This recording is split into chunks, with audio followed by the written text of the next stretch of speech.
Welcome to another episode, everyone. Taekwon Cox, Little Fee from Rolling 60s Crip. The story goes like this. A woman went inside of a club, and in this club, a fight broke out. There was a shooting inside of the club. The woman was shot. The woman filed a lawsuit against the club's owner, seeking damages for having been injured inside of his establishment. The owner, having caught wind of this individual woman filing this lawsuit, allegedly paid someone to go and eliminate her, to delete her. However, the individuals went into the wrong home. And the individual involved in this case, allegedly Little Fee, he's on death row for this situation, went into the wrong home and unalived everyone inside of the home, the whole family, looking for this woman who had filed a lawsuit. And apparently they got the wrong address, went into the wrong home. And they were only looking for a woman anyway. I never did understand how come everyone in the home came up dead, including an older woman, a grandmother, I believe, a younger child, I believe, was 9 years old or so, a little boy. Little Fee found his way on death row. Legend has it that he stabbed Tookie, Crip co-founder, while they're on death row. This is perhaps the most feared Crip, the most feared gang member. Certainly the most feared Rolling 60s Crip member in history. Let's get into the life of Taekwon Cox, Little Fee from Rolling 60s. What happened on that fateful, dreadful night when the wrong address was entered and everyone in the home was left deleted. No one made it out alive.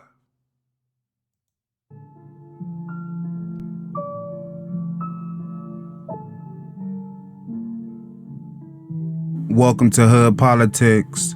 In this episode, I will be discussing Taekwon Cox, also known as Lil Fee. The facts of the case are as follows.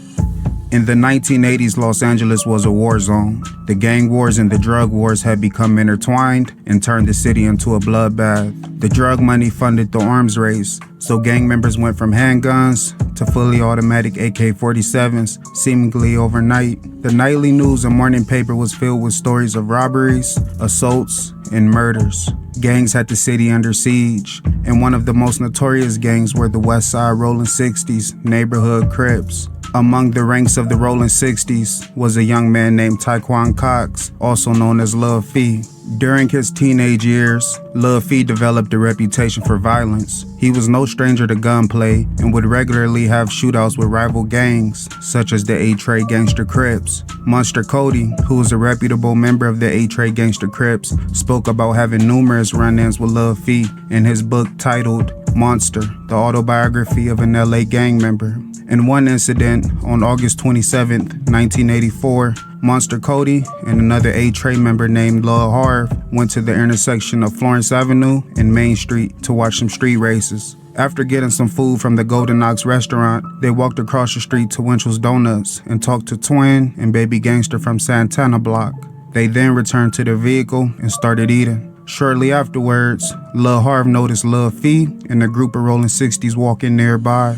Lil Harv wanted to leave, but Monster got out of the car, yelled gangster, and opened fire on the group. Monster said initially Lil Fee was the only one shooting back, but then the other Rolling 60s also opened fire, and Monster was forced to retreat. Although Lil Fee was well known on the streets of Los Angeles, he would gain national attention after being charged with the unthinkable. On Friday, August 31st, 1984, at around 6 a.m., Darren Williams and Horace Burns arrived at the home of a woman named Ida Moore. A woman named Lisa Brown was at the home as well. Williams used Moore's phone and then asked to borrow her van. Williams sent Burns to pick up Lil Fee. Shortly afterwards, the group piled into Moore's van. Moore drove, Brown sat in the passenger seat, and Williams, Burns, and Lil Fee sat in the back. Williams directed Moore to 59th Street and began looking for an address that he wrote on a piece of paper. When Williams located the home, he told Moore to park down the street and leave the engine running. Brown heard one of the men say they were going to kill everybody in the house. Williams told Moore, Brown, and Burns to stay in the van and keep lookout while he and Lil Fee exited the van and walked towards the home. Moore noticed Williams had a gun in his waistband and she saw Lil Fee carrying something wrapped in a jacket. After the two men entered the home, Moore and Brown said they heard the sound of gunfire. A couple of minutes later, Williams ran back to the van holding a gun. About a minute later, Lil Fee ran to the van and said, "I just blew that bitch head off, so drive." Moore then sped away. Williams had Moore drive to the intersection of Vermont Avenue and Gage Street. Williams told Moore and Brown not to say anything about what just happened. The three men then exited the van. Okay. Shout out to Hood Politics. He's talking pretty fast. And he did not tell the backstory anyway, as I just did, as to why they were at that address. Maybe he's going to get into that, why they were at that address. As I said, they were at the wrong address. And they were there looking for a woman who had filed a lawsuit against the club owner for having been shot inside of that club. But they were at the wrong address. That woman was not inside of that home, that address. And as Lil Fee said, they her head off and everyone else inside of the home. And went into a building called the Vermont Club. Moore and Brown returned to Moore's house. Shortly afterwards, detectives arrived at the scene of the shooting and began their investigation. When they entered the home, they discovered a house of horror. A 57-year-old woman named Ebra Alexander was sitting at her kitchen table drinking a cup of coffee when she was shot multiple times in the head. Ebra's 23-year-old daughter Dietria was lying in bed when she was shot 3 times in her head and neck. 10-year-old Damani and 8-year-old Damon were also laying in bed when they were shot and killed. Ebra's 14-year-old son Neil awoke when he heard a scream and the sound of a gunshot. He saw one of the gunmen standing over Dietria's bed and jumped on his back, and the two began fighting over the gun. The gunman fell on the trunk near the door, but quickly regained control of the gun. The gunman then hit Neil in the face, and Neil fled out the back door to call for help. Ebra's grandson Ivan was also in the home at the time of the shooting and hid in a closet when he heard the sound of gunshots. Investigators began to sweep the neighborhood in search of potential witnesses. Neighbors that witnessed Williams and Lil Fee running from the home gave investigators their descriptions, as well as a description of the van. Investigators discovered the victims were the family of an NFL player named Kermit Alexander. Ebra was Kermit's mother, Dietria was Kermit's sister, and Damani and Damon were Kermit's nephews. A short while later, Williams called Moore's house and asked Brown to drive his car to the Vermont Club. While on the way, Brown picked up Lil Fee from a nearby gas station. After arriving at the Vermont Club, Brown witnessed someone hand Lil Fee the same rifle that she saw him carrying earlier that morning. Lil Fee put the rifle in the trunk of the car. Brown then drove Lil Fee to 10th Avenue and watched him take the rifle out of the trunk and take it into an apartment building. A few minutes later, he returned to the car without the rifle. Around 10 a.m. that same morning, Moore and Brown met with Williams at the home of a mutual friend. The women witnessed Williams remove new clothes from a shopping bag. Williams gave Moore $50 and asked her to buy him some personal items. He gave her another $5 for gas, and he gave Brown $20. That afternoon, Lil Fee bought a 1975 Cadillac for $3,000, paying for it in $20 and $100 bills. The next day, Williams made a $1,500 cash down payment on the car for his wife. During this time, a man named James Kennedy was the subject of our narcotics investigation. Nearly a month after the murders, on September 27th, police recovered a .30 caliber rifle from Kennedy's apartment. Kennedy decided to cooperate with law enforcement and went on to tell them what he knew about the murders. Kennedy could not recall an exact date, but he told investigators that Lil Fee... Of course, he went on to decided to cooperate. That's what they all do, as we know in every video. As I say in every video, someone tells, someone snitches every time. However, this is crazy. I did this story. I told the story myself some time ago here on my channel. Some people were not even happy about it. They're protecting this dude, child killer. Someone went in here and unalive a bunch of children, or 2 children, 8 years old and 10 years old. No, man, that's out. I don't respect it. I can't get with that. I don't care. Whoever did it, I can't get with it. I wouldn't give a damn where he was from. I can't get with it, bro. First of all, you're in the wrong house. You're looking for a woman. How you end up taking 2 little boys' life? You're looking for a woman. What an 8-year-old and a 10-year-old kid have to do with it? You're looking for a woman, and you're ill-equipped. You're not all there. You're unhinged and deranged, and not all that smart because you can't even follow directions. You're going to the wrong address. How does that happen? How you go kill a whole family that has nothing to do with nothing? A grandmother sitting in the kitchen drinking coffee. No, I can't get with that, bro.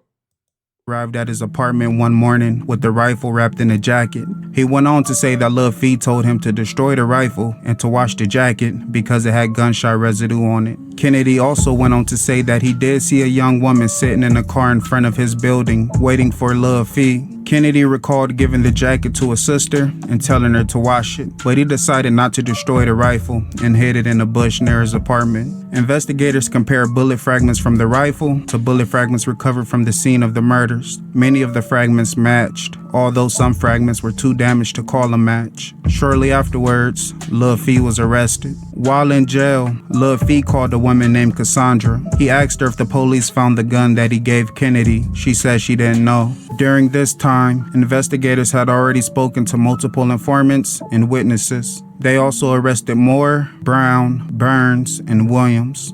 Investigators discovered that the gunmen were hired to kill a woman inside of the home. And Kermit Alexander, he's been very upset.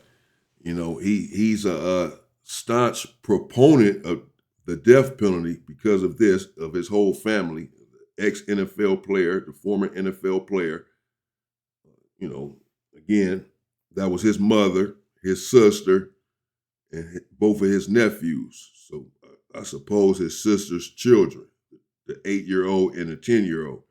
He's been a staunch proponent of the death penalty since this situation happened. And in fact, he's been lobbying, Congress and whomever, the courts, upset that Lil Fee had not been put to death yet.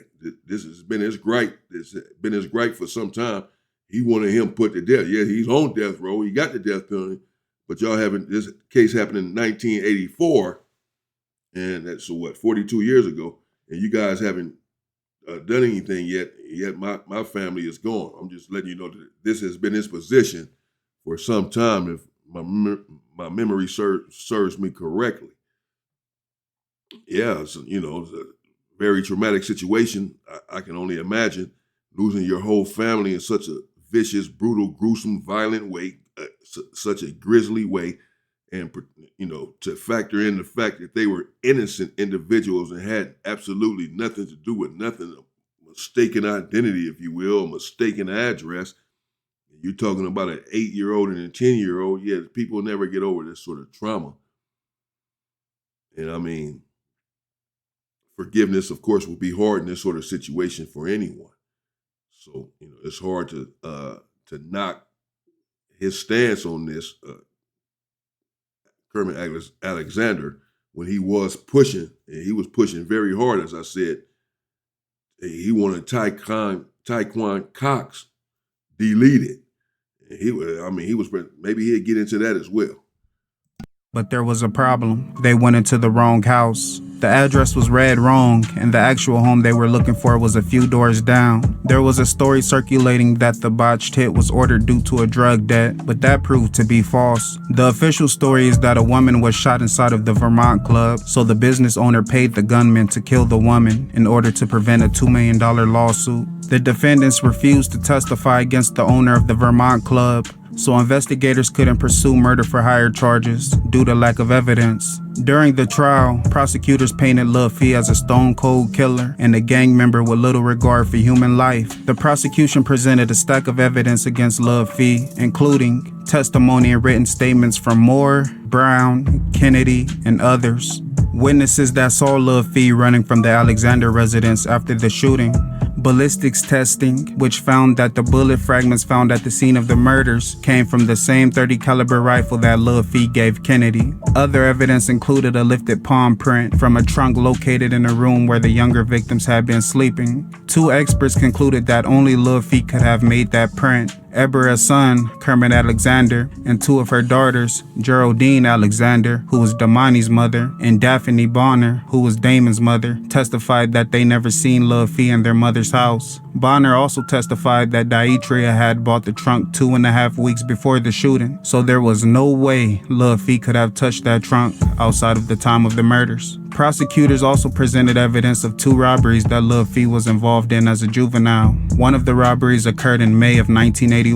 LaFee and another teenager carjacked a woman named Rosalind at gunpoint as she waited for her son after school. LaFee led police on a high-speed chase for half an hour until he crashed into a light pole. Police found a .32 caliber pistol in the car. The other robbery occurred a month earlier when LaFee and another person approached 3 junior high students. LaFee hit 2 of them with fists and a piece of a mop handle and demanded money from the group. The defense presented evidence of LaFee's upbringing as a reason for his actions. The defense stated that LaFee had been virtually abandoned at an early age. He had very little contact with his father, and his mother had a drinking problem and had gone to prison for a bank robbery. Some of LaFee's family members testified on his behalf. His younger sister, Edrina Myers, called him a great big brother and said that her and her siblings had a rough childhood. His younger brother, Demontre Cox, told the court that their mother was an abusive alcoholic and that LaFee ran away from home after she threw a vase at him. He went on to say that LaFee urged. And all of that is very understandable. And a lot of us have childhood trauma, have been through something dramatic in our childhoods, or something traumatic. And nevertheless, this is inexcusable, unjustifiable, and, no, it's not going to be excused, bro. Period. Because children were involved, children are off limits. That's the bottom line. You lost me with that one. That's it. It starts and ends there. You involve children, you're a piece of vermin, filth. You're the scum of the earth. Should not be on the earth. Just like the children are no longer on the earth. That's for anyone who dare touches a child. That's for anyone. This is it, man. This is him, man, Lil Fee, and these other individuals. No one snitched on the club owner or what have you, whatever his involvement may or may not have been. But they certainly snitched, or someone snitched on Lil Fee and, his other crimees. One of them dudes ended up snitching. Didn't get no time or didn't get charged and all of this stuff. But Lil Fee didn't snitch, He stayed down and some others stayed down. And he went on a death row. As I said, there on death row, stabbed the infamous Tookie Williams. Perhaps he'll get into that as well. Him to stay away from gangs and told him to stay on the right path. His grandmother, Audrey Martin, told the court that he was skilled at sports and that he was a good person. His great-grandmother, Annie Ellsworth, told the court that she was Lil Fee's primary caregiver. She put him in the Boy Scouts, gave him an allowance, a bike, and also gave him money to buy a car. One of Lil Fee's junior high school teachers was a man named Donald Baker. Baker described Lil Fee as skilled in athletics and capable of getting good grades. The teacher went on to say that the pressure from the neighborhood gangs was a serious distraction to male students, especially those without strong role models. One of the junior high administrators was a man named Horace Anderson. Anderson also felt Lil Fee had been a good student until it appeared that he joined a gang. He began having behavioral problems, which led to his expulsion from the school. Ultimately, Lil Fee, Darren Williams, and Horace Burns were found guilty with the murders of Ebera Alexander, Daitria Alexander, Damon Bonner, and Damani Gardner. On September 19, 1985, Horace Burns was sentenced to life in prison without the possibility of parole. On July 23, 1987, Darren Williams was sentenced to death and sent to death row at San Quentin State Prison. On April 30th, 1986, Lil Fee was sentenced to death and sent to death row at San Quentin State Prison. While in San Quentin, Lil Fee became the subject of even more controversy. In 1988, there was a power struggle taking place among the Crips in San Quentin. On one side, there was Lil Fee, and on the other side, there was Stanley Williams, also known as Tookie, an early member of the Crips that sat on death row for committing 4 murders in February and March of 1979. At one time, Lil Fee and Tookie shared a close friendship, but that all changed due to ego and prison politics. Tookie reportedly wanted Lil Fee to stab Darren Williams because Tookie believed that Williams was an informant. Lil Fee refused. Lil Fee understood that defying orders from Tookie would likely get him attacked, so he went on the offensive. On October 10th, 1988, Lil Fee slashed Tookie with a shank across his neck while on the exercise yard that they both had been assigned to. One of the correctional officers in the gun tower witnessed the attack and ordered everyone to the ground. Lil Fee was seen throwing a 4.5-inch blade near the yard's basketball court immediately after the attack. Tookie survived the attack with relatively minor injuries and told prison officials that he didn't know what happened and he couldn't remember anything. Shortly after the attack, news began to spread throughout the streets of Los Angeles that Tookie had been stabbed and killed while on death row and that Lil Fee was responsible, which created conflict between multiple gangs. Back in San Quentin, the Crips were forced to pick a side. Most gangs that were loyal to the Neighborhood Crip Alliance sided with Lil Fee, while the other gangs such as Hoovers and Gangsta Crips mostly sided with Tookie. Shortly afterwards, the two groups were placed on separate exercising yards in order to prevent any further attacks. The two groups were also given grade B status, which is basically administrative segregation for death row inmates. In July of 2000, Lil Fee was on the Crip yard along with 2 other death row inmates named Noel Jackson and Paul Tuliapa, also known as Roscoe. Shortly after noon, the group unraveled a 4-foot section of a chain link fence along the yard. The group went through the fence and made their way towards the adjustment center. Shortly afterwards, a corrections officer noticed the unraveled fence and sounded the alarm. Another corrections officer spotted the group as they were on the walkway to the adjustment center. The prison was locked down and the group became trapped on the walkway. Other corrections officers arrived at the scene and ordered the group to stop while aiming non-lethal guns and tasers at them. The men surrendered and were handcuffed and taken back into the prison. When interviewed by prison investigators, Roscoe said the group never intended to escape. They just wanted to kill every guard that they were able to get their hands on. I want to thank you guys for tuning in. Please. Wow. And I thank you for tuning in as well. Subscribe to the channel if you have not done so. Please leave a like and a comment. Let me know what you all think about this situation, this story here. It's devastating, really, as I said. I mean, it has nothing to do with where he's from. That's what people were saying, but oh, man, talking about the homie from 60s. Man, get out of here with that nonsense, man. So infantile minded. No, I don't give a damn where you're from. There you have it, man. He stabbed Tookie. Apparently, 1988, sliced him, hit him in the neck, sliced him in the neck. Tried to take him out and having some little power struggle in there, some little beef. I'm the shot caller. Sliced him. This dude ain't no joke. You know, but man, the wrong address is diabolical. Killing 4 people, everyone in the home, is diabolical. Or one individual, one 14-year-old, I believe it was, made it out. He did not die. Killing 4 people in the home, innocent people had nothing to do with nothing. It's just unbelievable and unacceptable. We all have to do better. Stay safe and stay free, people.